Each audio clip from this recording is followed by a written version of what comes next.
going to Cafe. Hello, everyone. Oh, look at that, dude. We don't even get the big screen. We're right into the bands. I'm Crow. This is... Dude, I always point in the wrong direction. This is Jazels. It's Harrison and Jonah. Welcome back. It's been a while. We got a couple... we had an off week due to, of course, unfortunate circumstances. Rest in peace, Michael. But, well, Connor and CJ might be out for the Owls. We're here for,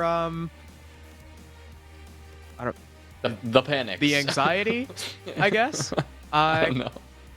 And I feel like Panik, you know, while Nocturns have been on the up and up, Panik have been as well. I definitely think, you know, in the first week against Wichita Wolves, everyone can agree their weakest link was Fettuccini. He hasn't played comp for a while. He's coming in their coach. But now that he's really acclimated in the roster, we've seen him, you know, near the top of the scoreboard.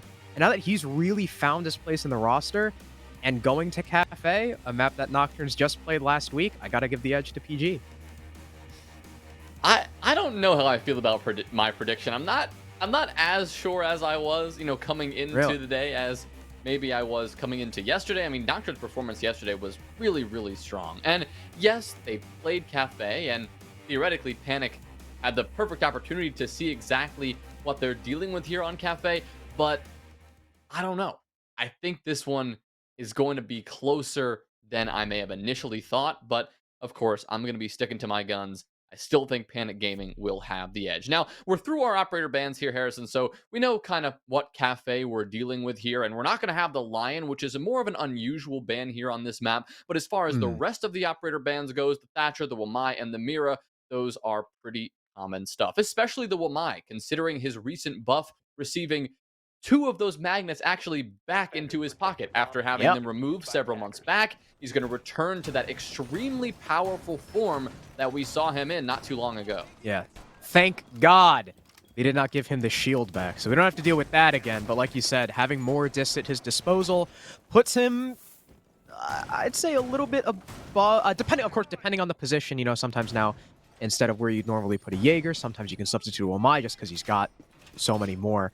And something that the analyst desk highlighted, right, was how Panik Gaming, when they were Orgless, one of the biggest highlights of the team was their extended roam game and how proficient it was, especially with young Alec putting up, you know, LeBron numbers almost every single game. We're going to see that PG roam again. They're all the way upstairs. And this time, of course, they don't have young Alec. It's going to be mainly on Psychosis and Gotcha. Oasis on the Echo. Of course, the Echo usually going to be in the bakery side of things with a lineup that Nocturnes is bringing. And with how Nocturnes usually take, you can kind of expect them to do the full top down. So the Echo is going to be pretty safe throughout the majority of the round, and especially him comboing with Fett on the smoke. There is a whole lot of denial for Panik. So Nocturnes need to get a move on this roam clear.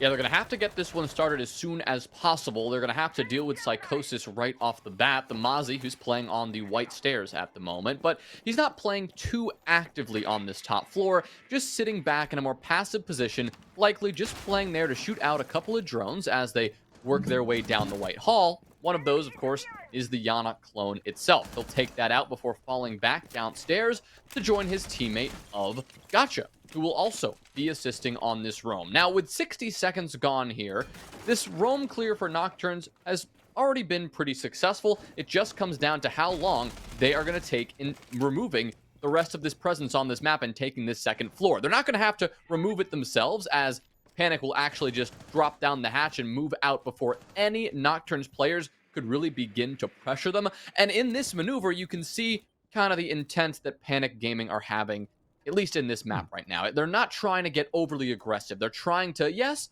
play that roam and delay some time, but they're not going to overstay their welcome. Instead, they've backed on off, and they're going to wait for Nocturnes to make their first move instead. We've also got, if the little utility overlay at the top right is correct, Gotcha's C4 is actually pre-placed, and he's got a cam in mining. He's probably waiting for the call from either himself or one of his teammates to go ahead and blow it. You've also got the C4 in Psychosis, so now that those roamers are back on site, they've got even more plant denial and just player denial in their back pocket. Nocturnes now only has a minute left as they start to work vertical play, trying to find any picks through the floor that they can. It's going to largely be on Sykes, who is now on the sledge instead of the primary entry. It's going to be up to Lackey and FICO, with PG still sitting firm. Because of the way they're positioned, with, you know, of course, the smoke in VIP, the Echo in Bakery, the people who are actually positioned in Kitchen pretty unaffected by this vert play, the longer Nocturns take fishing for these picks, the less time they're going to have going for the execute. There's now one on Small Bake. Baring is going to get stunned a little bit and fall back. He could have maybe gotten a flank earlier, but it's Sykes with the leadoff kill on the gotcha. If that C4 hadn't been used, well, it will remain pre-placed, and it's a man advantage now for Nocturns as they attempt to push into Bakery where the Echo is playing, but there's only 15 seconds left. They'll win the fight against Oasis. Now a two-man advantage, but look at the time again. 10 seconds. They need to start getting this plant down. Their primary case carrier, she's down. Marmalade no longer has control of it. Sure, Fico's able to get a kill back, but here's Baring pushing up to the window. He'll find two. It's all Fettuccini, but he sprints into the carpet hallway. Fico able to save the round, and Nocturns in the dying seconds frag out the remaining members of the defense. Okay, they were cutting that one quite close, but Panik Gaming making a couple of mistakes there and allowing that kill. He would have likely just sat on that diffuser like an egg. Well, after the first round there from Panik Gaming, that looked like they were going to be able to secure it. They're going to be moving on now and hoping to remedy some of those last-second mistakes. Now, namely, the only mistake there was trying to take those fights or allowing themselves to be exposed to a couple of gunfights. Namely, I'm thinking of the push from the Jaeger up towards Prep to secure the kill onto the downed Marmalade. I'm not sure if that was necessary, given the time left and given the control that Panik still had of the site, and that maybe Nocturns wouldn't have been able to do anything even if he hadn't made that play. But also you have to consider that Fettuccini running outside into the Red Hall, also a little bit of a risk.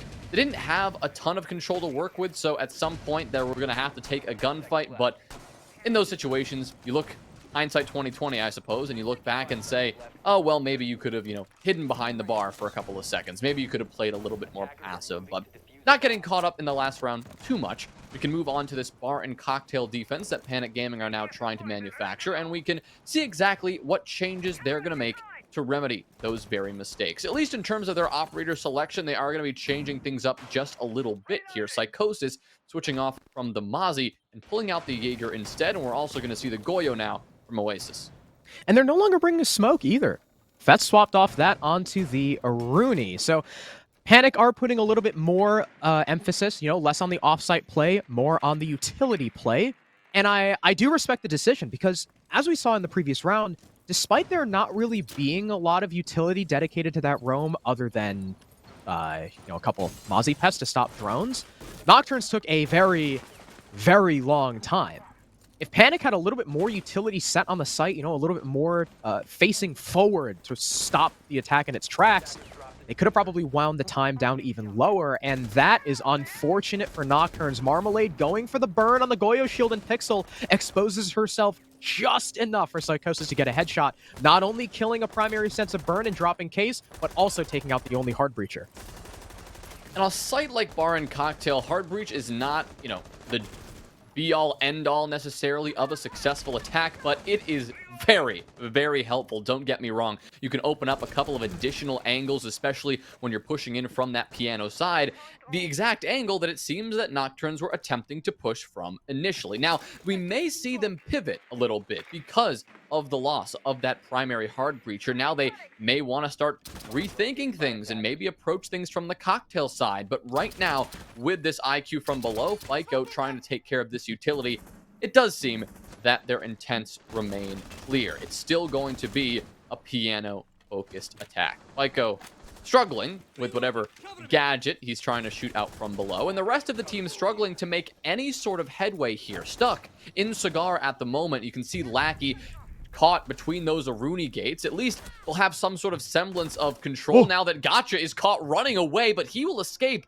not by the skin of his teeth, and now he'll have to stare down Lackey, who actually came all the way down the red stairs to hunt this player down. A pre-fire around the corner will land successfully, and that will return things to an even 4v4. But again, look at the time. 30 seconds, and just now are they clearing the Pixel shield, but the Jaeger of Psycho is still in bathroom. Fed will get cut down, and all right, there's the player in bathroom done for. Nocturnes just step up and find the frags, and it's all Oasis and Baring in a 2 versus 4. 18 seconds. Who's got Case now? It's going to be FICO, the man who is downstairs. Hopefully he's back up with his team. He's the one pushing into bathroom. He's got to vault through this hole, and Barring is watching and waiting. Down goes the IQ. Case dropped another one for Barring. Oasis covering the cross by Cocktail, and a 3K for Barring. Panik Gaming in the 2v4. Hold position and tie us up 1-1. Another nail biter in the closing moments, but this one is going to flip around to the other side. Panik able to secure it, even though it started to look a bit dicey, losing a couple of power positions and honestly just losing them to straight up gunfights, Harrison, that I didn't expect Panik to be taking at that point in the round when they had such an advantage. But Nocturns, initially, they did a great job of forcing the issue, forcing those gunfights. It worked, but then they had to get the bomb down, and instead of maybe trying to stick a plant over in bar and just have the necessary coverage for it, they pushed into Freezer with the case in hand and tried to search for the frags again. The same strategy that won them the round in round number 1 may have lost them the round just a moment ago. Yeah, the positioning from Panik in that 2v4. Crisp. Very good. Love it. Yeah, the IQ vaulting through the bathroom. That was kind of the straw that broke the camel's back. Now we see Panik not opting to go back to kitchen just yet. They want to keep Nocturnes on their toes. They will go to reading room, which, we refer to as the tertiary side on this map, but on Cafe, you can really play the sites in any order. Different people have different primaries. And we're back to, well, not really back to, right? So, all right. So kitchen, Panik played with a very extended roam. Bar, Panik play with a very stalwart utility-style defense.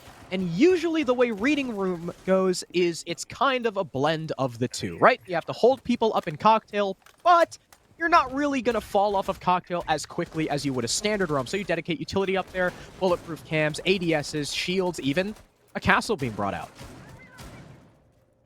Yeah, an adjustment here now from Panik, trying to further that time delay game that has honestly worked pretty well for them, at least in the early and midpoint of the round. You bring a castle and you can double down almost on the time waste and really make the positions you're already attempting to hold doubly strong and even more powerful. Again, it comes down to how they're going to use it and can they work around that properly. But as we've seen from them in the previous few rounds, they know how to hold these positions and they know how to delay time. It just comes down to how quick Nocturnes are going to be able to counter that. Already popping the Goyo shield on that Cocktail double door is a fantastic start. Only 60 seconds into the round and getting a pretty big milestone accomplished is a fantastic place to begin. But wow, Psychosis is going to slam Sykes into the dirt. Just sprinting and challenging on the cigar door is going to cost one Nocturne's attacker their lives. Now, Marmalade will strike back, of course, taking down Psychosis and neutralizing the Jaeger and Cocktail. So a good retaliating blow. And now as this top floor control is continuing to be pressured, it's going to come down to this barring hold in Freezer. Sorry about the laughter. That caught me off guard. I did not expect Sykes to die there, but Psychosis, some of the analyst desk, again, to harken back to what they had said.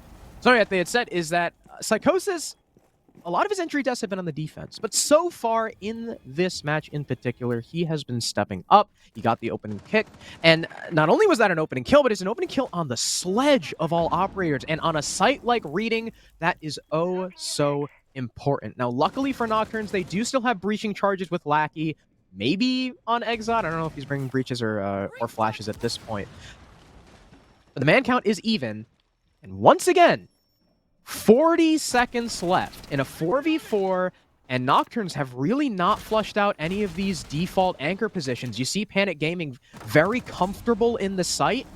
And Marmalade is having some struggle entering in, but she's going to hit a nasty shot on the Fett. Lackey gets another one, but here comes the push out from Oasis. Despite the 1 HP, still gets aggressive. And Gacha can see Case as well, but does he know about Exod coming down red? He's got a ping. He's watching and waiting. Here comes the push, and I don't know what the hell that fight was, but Exod will get the better of him, and it leaves Oasis in a 1 versus 3. He knows exactly where Case is, but he's got to hold off 3 different attackers on just 1 HP with an SMG-11. He'll fire at one, but it's from the back that FICO comes, and Nocturnes take round number 3.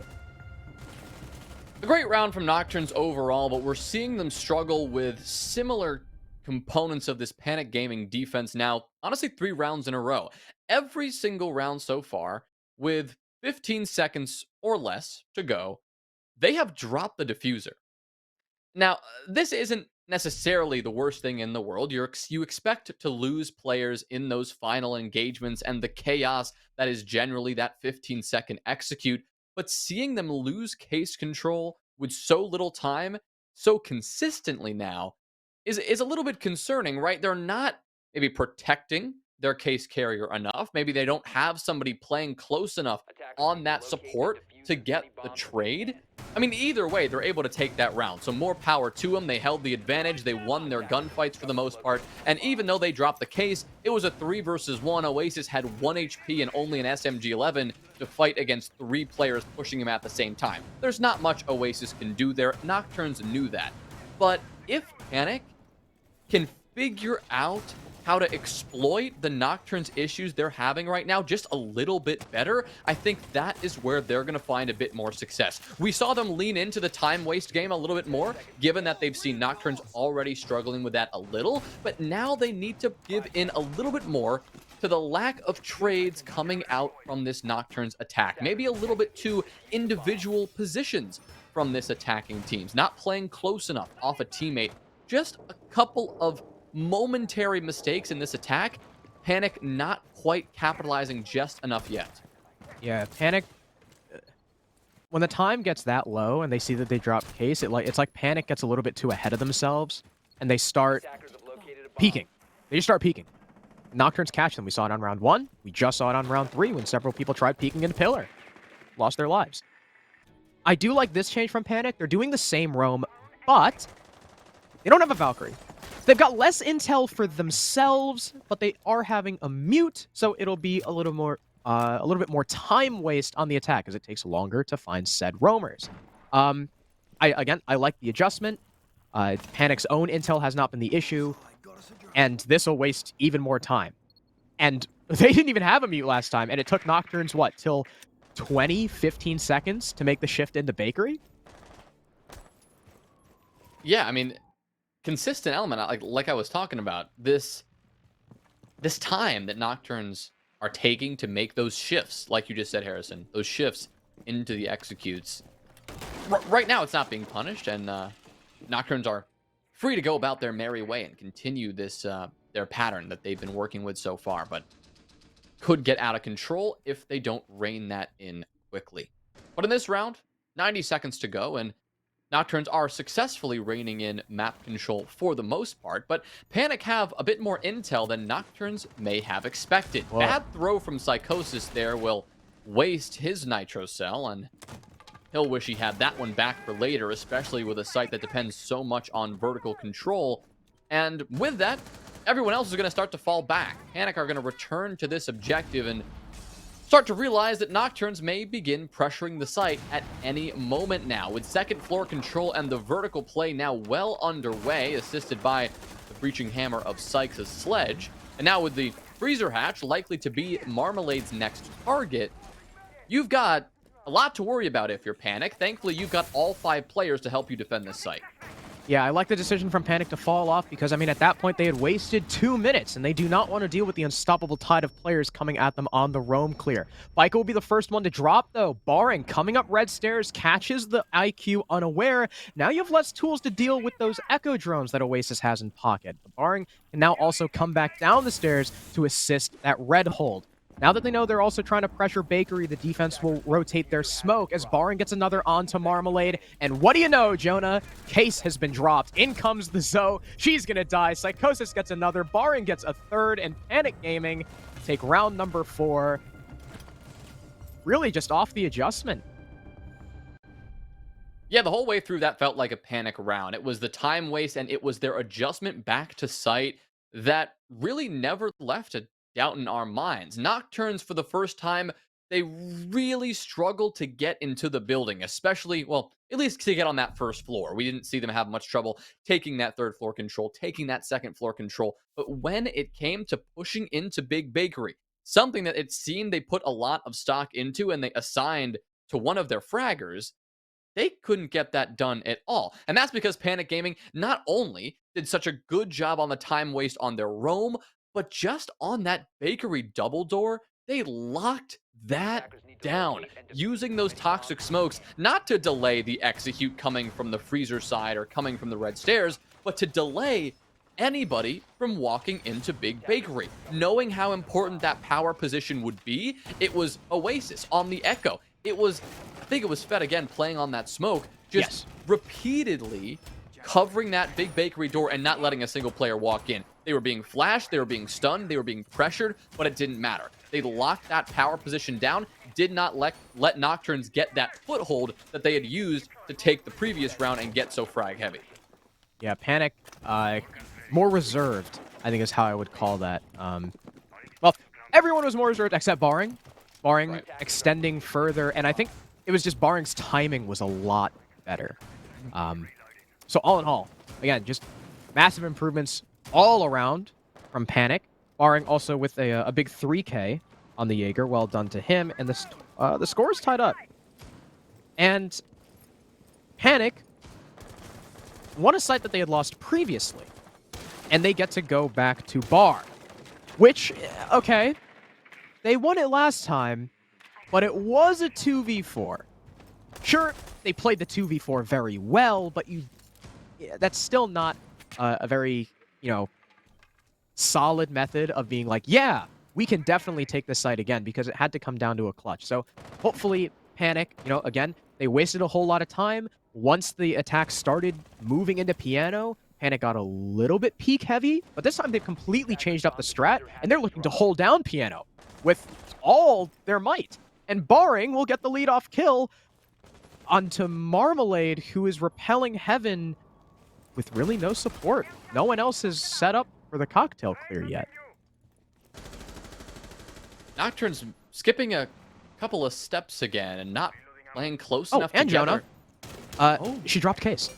Yeah, I mean, look at that. I mean, we are we're 5 for 5 now on Case drops, and I think Panik are just using that as an excuse now to get more aggressive. I mean, here comes Sykes. I mean, taking the head of Barring in response, but that may be a little bit too late. Exactly. That is the buck, and that is pretty much your entire cocktail attack now dismantled. Yes, you can do it without the buck, but that means you're going to have to rotate Lackey around. You're going to have to whip out some nades and pull off a miracle. And Lackey being on this South cocktail window, I don't think that's going to happen anytime soon. The nade is not going to finish off Oasis. A good attempt from Sykes, but that is the last frag he had in pocket, and the last frag that Nocturns have to use whatsoever. 60 seconds, yes, is ample time to do something, but they still have to pick up the case, something that Sykes will do just now, and they still have to get some sort of execute going, and Panik are waiting at every turn for it.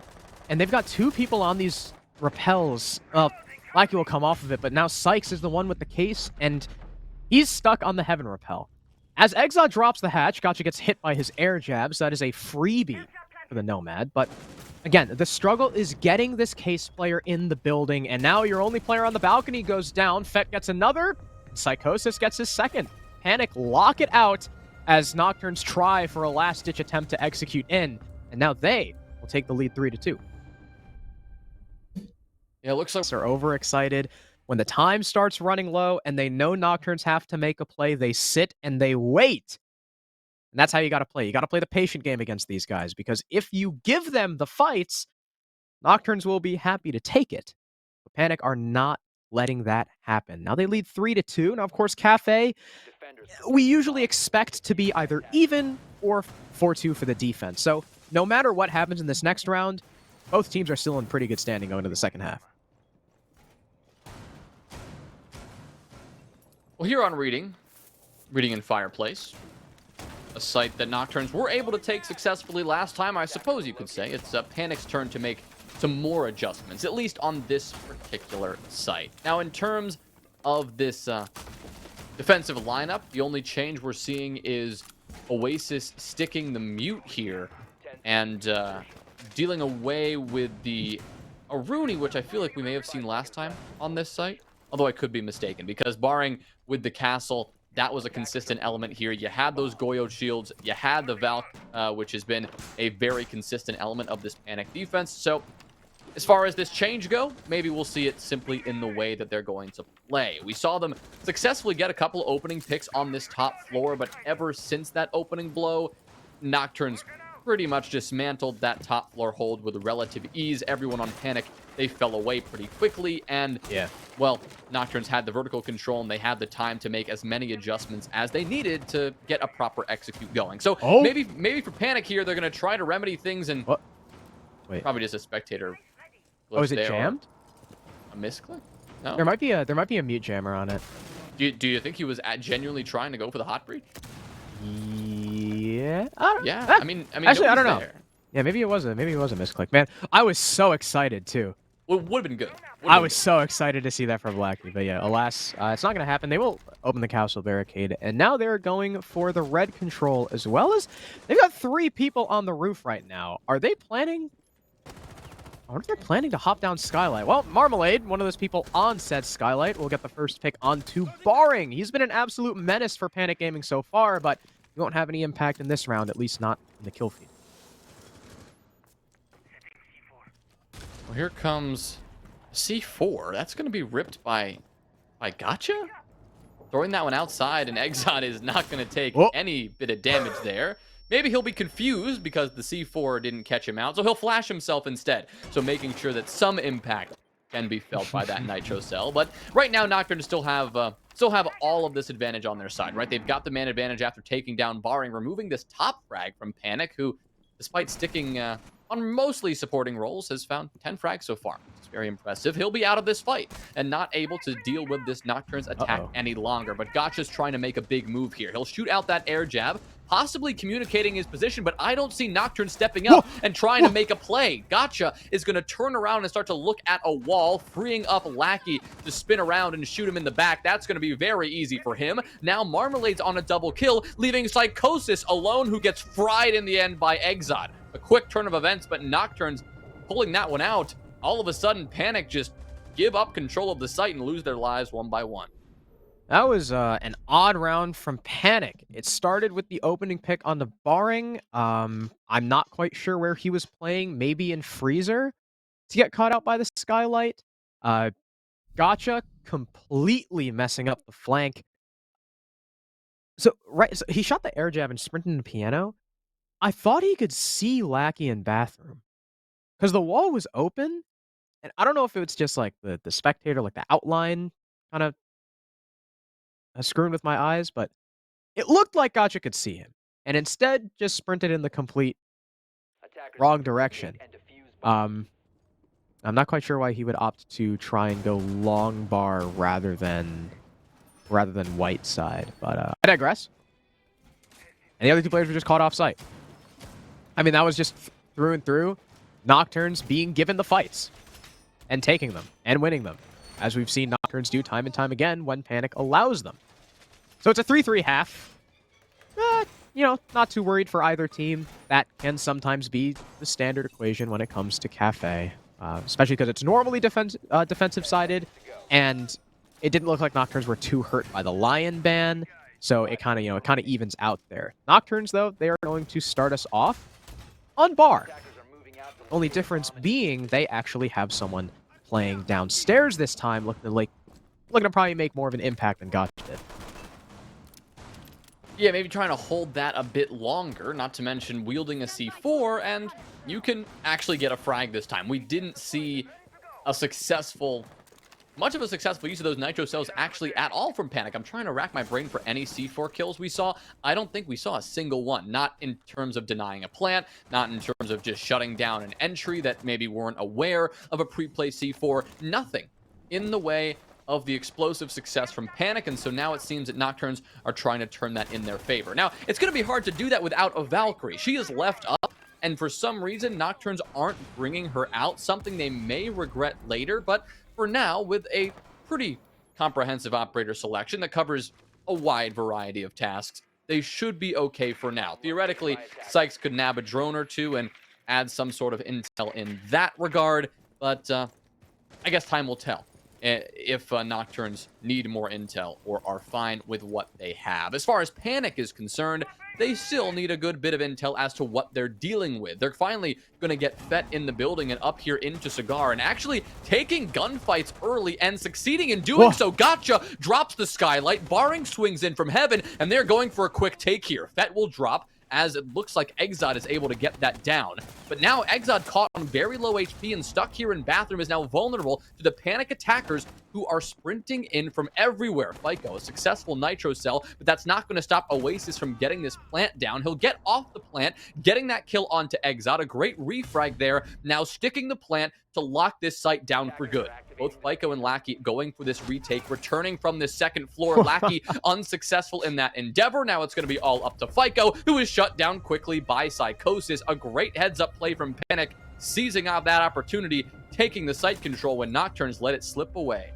Yeah, that was a beautiful IGL call from Panik. So, right, you have the guy on Skylight, you have some coming in by the Red Hatch, you have one rappelling in through Heaven. Simultaneously, all of it just happening at the same time. As soon as they get that opening frag onto the man cocktail, Panik identified, without that smoke, Nocturns don't have a fallback. There's two guys stuck downstairs. It's a 5v3 on site if they go for this play. So in comes the Heaven Swing, in comes Skylight. Site control falls in the blink of an eye. The Castle of Exod is stuck quaking in his boots, and I think, what was he, in a bathroom or something? Mm-hmm. Sure, he's able to get one kill, but he's immediately refragged.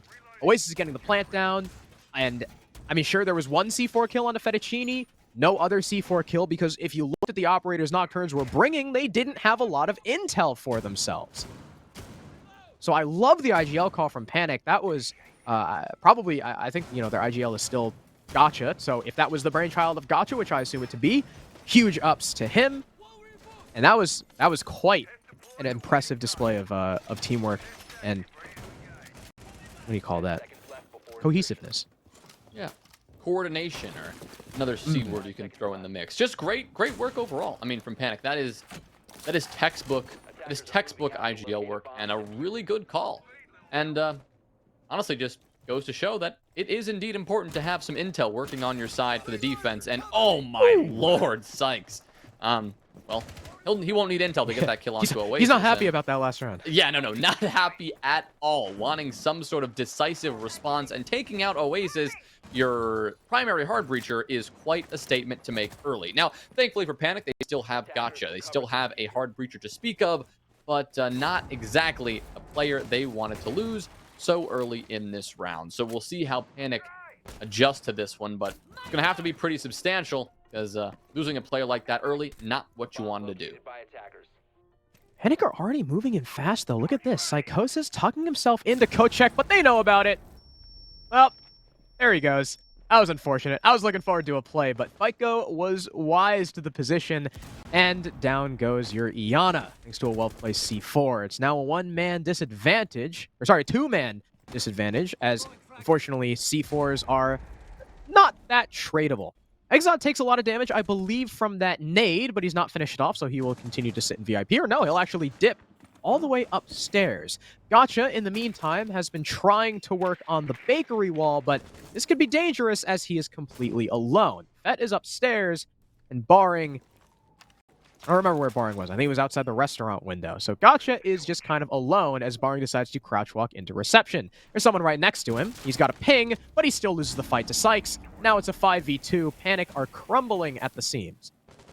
Yeah, surprised we didn't see him bother to pre-fire at all, given that he had, yes, a ping on the exact position of Sykes. Maybe a slight misplay or slight miscommunication, but regardless, that's another kill in the way of this Nocturnes defense, and they are looking to close this one out here and tie us up once again at 4s. Now, it's Gotcha and Fet who have the ability to pull this one out. We've seen them do it before, but they've not been on fire so far today. Only 5 kills between them, and they're going to have to find 5 kills more in this round alone if they want to find some success. Gotcha hoping that a push through prep can find something. He'll walk right in, but get killed from above, and Marmalade collecting Fet off screen. In the meantime, we'll lock that flawless round out for Nocturnes in no time. Yeah, the after the hard breach got spawn peaked, you know, looked like Panik wanted to go for a play. They wanted to fast push Coat, and I believe, because of course Psychosis is making a lot of noise, you know, vaulting in. I'm pretty sure from FICO there, that was literally just a sound call that was like, hey guys, I heard someone vault in Coat. I haven't heard him vault out. I'm a C for it. And it worked. From there, barring Gotcha and Fettuccine, in a 3 versus 5, are solo pushing 3 different directions. One up top, one bakery, one reception. And of course, that's just not going to go well. They didn't win their fights. They're taking 1v1s, 1v2s, and now the score is tied. That was probably one of the most poorly played 3v5s I have seen in CL. And yeah, now it's 4-4. Now it's reading for Nocturns. And Panik tried to ignore the top hold last time. They're not going to be able to do it this time. Yeah, can't ignore a top floor hold when you're trying to attack the second floor, trying to attack reading. Vertical control is not everything necessarily, but it is just about. You very much need cocktail control. You very much need the vertical pressure onto reading room if that is where you want to go for that execute. Now, theoretically, you could go for some sort of convoluted back push from the fireplace side, pushing in through mining and train, but we don't see that very often, and when we do, we don't see it be successful very often, because you still need to control 90 Hall to some degree, and you can't really do that without reading room control. And again, reading room control is taken by securing control of cocktail, because with so much of those vertical holes the defense can use against you, it can get messy really fast if that's something you choose to neglect. And if Panik try to bring out that same rush strategy we saw from them in their first attack, I do not think they will be met with the same success. All right. So is Barring going? Oh, they're gonna rush Pillar. They're setting up for it. They're gonna rush Pillar. This guy's gonna swing into heaven off the Dokkaebi call, and Barring is gonna try and push up white after the sledgehammer. Here they come. Maiko trying to stop it. He'll be unsuccessful, but Marmalade will. Fettuccine gets C4, Lackey gets another one on a gotcha, Barring gets caught moving up white, and, well, that was a bit anticlimactic. Psycho will get 1 back for his team, but as his only teammate falls, he's now got an ace clutch, and they know exactly where he is. He's got the Zof LMG, which is a quite, potent weapon. He'll take down Sykes, finish him off. Now a 1 versus 3, make it a 1v2, as Nocturns are just kind of feeding him, but he's got to worry about above, and Lackey is coming in from behind. He'll catch the head, but does he know where Lackey is? Psycho's got no info to play off of. Lackey is all the way back in Pillar. He knows Case is by Snow Door, and Psycho is going to use one of his drones. Here comes the swing! Oh no, Lackey misses the shots! Psychosis hasn't picked up Case, though. He's trying to go for this gunfight, but he'll lose to the pistol! Oh, what an attempt from Psychosis! The LMG in hand, that was nearly one of the most insane clutches I have ever seen, as Nocturnes kept feeding him and feeding him the picks, but Lackey doesn't let it get too out of control. Psycho was low HP enough that a pistol was enough to finish him. Psycho played that really well, don't get me wrong, and finding a quad kill nearly the ace is definitely something to pat him on the back for, but yeah, that was a disaster from Panik Gaming. That was really not good at all. I can't say I didn't warn you, though. I mean, I did say your same rush strategy trying to be more aggressive, it's not going to work on reading. Yes, it works sometimes, but not when you brought that same type of strategy already once, just 2 rounds ago. Nocturnes are going to be ready for that. You also tried to get slightly aggressive in that 3v5 situation. The energy that they were really showing towards Nocturnes here and their plan of attack each round has been rather similar, and Nocturnes were very quickly able to read in to what Panik were trying to do there, and they shut it down before Panik could really even begin with that execute. Instead of everyone pushes in the building at the same time and overwhelms the few Nocturnes defenders on the site itself, it was a story of Nocturnes taking some individual engagements and shutting down Panik before they could even begin their devilish and dastardly plan. Now, they're going to finally lose the lead here, and Nocturnes will take it, jumping up to this 5-4 advantage. And on the defensive side, Nocturnes are in the perfect spot to finish this one out in the next 2 rounds, unless Panik can make some adjustments. And remember, ladies and gentlemen, I would like to reiterate what's at stake here. It doesn't matter about OT at all. Whether it's OT or regulation, that is irrelevant. This is a win and in deal. One of these 2 teams will be taking the last playoff spot, as both Wichita Wolves and Investigation File confirmed first and second. Whoever takes this game will be in 3rd. So this is, this isn't just some meaningless last play day placement game. This is still for playoffs. Now, Panik are going to take Flores. This is the very first time we have seen him, actually, in this entire match so far, which is definitely odd, considering he is a pretty popular operator on this map, especially with how much Panik we're leaning into the utility. I'm surprised Nocturns hadn't taken him. But now that, Nocturns are bringing out the castle, they've got the shield inside of Cigar, etc., I think the Flores is definitely a good play. Yeah, and we're seeing Gotcha use that to perfection, destroying, of course, some of those bars, a couple of those power positions in the long bar area itself. And now, of course, a couple of these castle barricades, removing a couple of these choke points that Nocturnes were looking to establish and allowing a couple of these attackers to get better sight lines and trying to lock down any defenders that maybe remain extended and off of the site. One of which is actually in Cigar itself. I believe that is Sykes tucked behind. Yeah, that is tucked behind this Cigar counter, but now actually attempting to get aggressive and paying the ultimate price. Both Barring and Oasis were more than ready for those heads-up gunfights, and they will both win their engagements, shutting down Sykes and FICO. Actually, they lost their engagements, so both Sykes and FICO will fall there. And it seems that Panik, it's working right now. Whatever they're changing up here, maybe it's a slower, maybe it's a more methodical approach, and Nocturnes just don't have an answer just yet. I'm not even quite sure where FICO died, but I do know Sykes was killed from Skylight because he tried to back out of Cigar. Because of the low man count, that's going to allow Barring into Heaven, but he's shooting at nothing, and Marmalade will shoot him in the side. Luckily, though, there is a trade. Exod is now dead, and it's a 2 versus 4. Oasis is going to start the plant. 35 seconds to go. Perfect coverage from the team, and Panik take round number 10. And something that I've definitely seen in contrast between the two teams' attacks is Panik are very objective oriented. Nocturnes, I don't even think we saw a plant attempt once. Where with Panik, we have not only one attempt, but one successful one as well. Yeah, a little bit of a confusion in that mid-round for me there, and I can't help but think it's because we haven't seen that play from Panik Gaming just yet. It caught me a little off guard. The way that Panik tried to play that one, it felt surprisingly standard and surprisingly normal. They didn't go with the same pattern of attack we've seen for the last 3 rounds. They finally switched it up. They played a bit more patient. They waited for Nocturnes to kind of just take a couple of unnecessary gunfights, maybe sensing that this confidence from Nocturnes is building. They are increasingly able to take these gunfights and willing to take these gunfights. And at least in the case of round number 10, it was Panik who came out on top easily. They were winning those opening engagements the entire way and just continued throughout the round with that dominance. So we continue the back and forth here, Harrison. We're still here now at 5 to 5. As Nocturnes head into round number 11 and head once again downstairs to Kitchen in an effort to continue this success. Kitchen was a site they were able to successfully defend last time, and Panik struggled with getting fully under wraps. Question is, how will Panik make these changes, and will Nocturnes do anything to adapt? I mean, here it is, already Lackey going for this run out, but a quick pre-prepped window will allow him to jump back in unscathed. Whew. This game it was a lot closer than I thought it would be. I think I speak for most people when I say that. 5-5.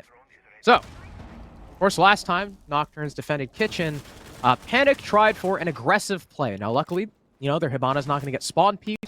Gotcha is actually going to have help taking Bakery.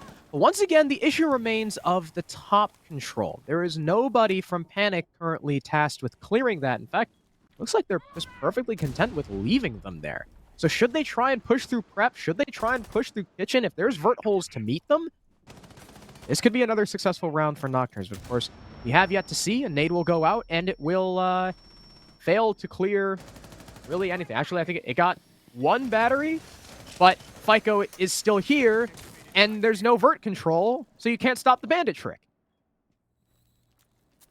I mean, this is classic stuff. You have to take vertical control or kill the bandit if you want to prevent this from happening, and Panik haven't done that. They will get a kill with a frag grenade, and a great frag from Barring will take the life of Exod. That certainly is something, but again, no vertical control has been taken at all. Lackey is still in position. Sykes is only now rotating back around and trying to return to the site itself. Everyone else from Panik committing to a very horizontal take, and they may get punished for this if they're not careful. Sykes is still on the hunt, knows that somebody may come creeping through reception in a moment or two. That's Barring trying to hold that flank as Psycho is already up inside of coat check. This dastardly, I mean, this flank could work very well, but it's got to come in soon because Panik are going for this push. Oasis trying to get a plant down is going to be denied by FICO C4. Lackey once again on the vertical play will shut down Gotcha, and Psychosis will respond with a kill of his own. It's still an even 3v3, but now Panik are getting really close to making this push and challenging aggressively on this site. They've shut down the flanker. They don't have anything to worry about from that whiskey bar side. All three defenders either are on the site or staring at the site from above in the case of Lackey. What? Psychosis now makes the swing, wins that fight onto FICO, who was already watching that angle. Lackey, though, strikes back, and Marmalade another, leaving Barring alone to fight against two. Marmalade tucks away here in Freezer, tries to go for this last engagement, and it will pay off for her. Barring not paying enough attention to that one, not really paying attention to the vertical control either. Just going straight into Freezer. A heads-up gunfight versus the Alda. And Marmalade's going to win that one out every time. And once again, Panik not taking above ends up being a pretty significant factor in their downfall. It only did take them significantly longer to open the bakery wall because bandit tricking was just never denied. But you also had Lackey, the Vigil. He got 2 kills with his floor holes watching red.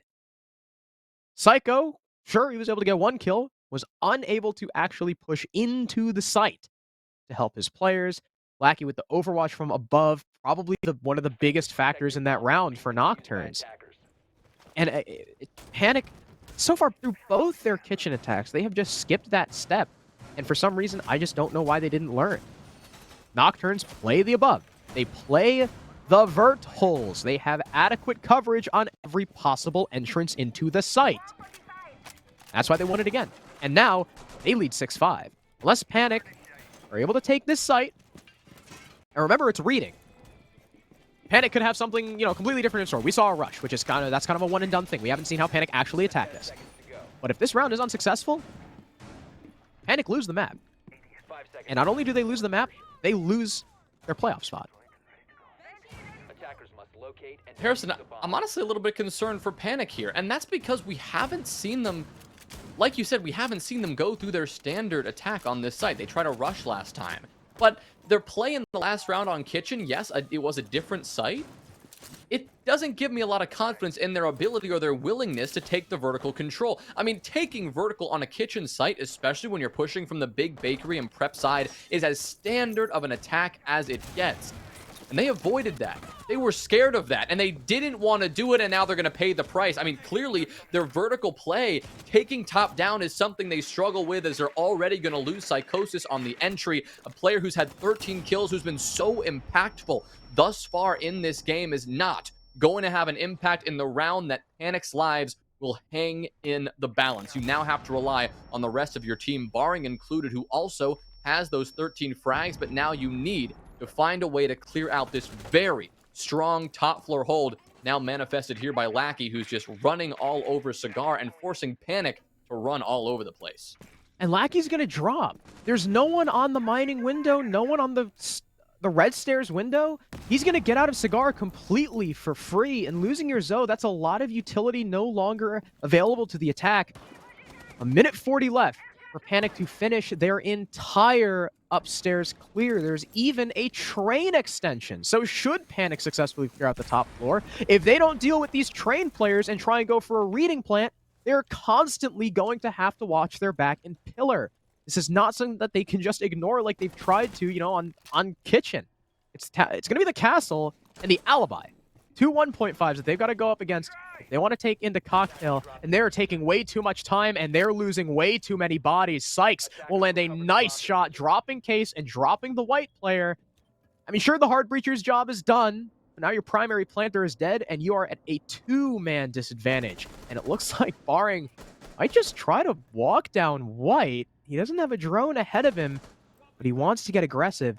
He knows that somebody on his team has to make a play, but he's going to think better of it and go for the vertical play instead. He is the Sledge. This is his job, but it will be left undone as Marmalade fires him away with the C4. Gotcha and Fett, the two supports, 3 and 8, 4 and 8, not having the best game in the terms of the scoreboard. Left up the clutch, a 2v5, now a 1v5. Gotcha alone, standing between Nocturnes and playoffs in a 1 versus 5 ace clutch situation, and it looks like he's not even gonna get one. Nocturnes seal the deal flawlessly, and they rip third place away from Panik.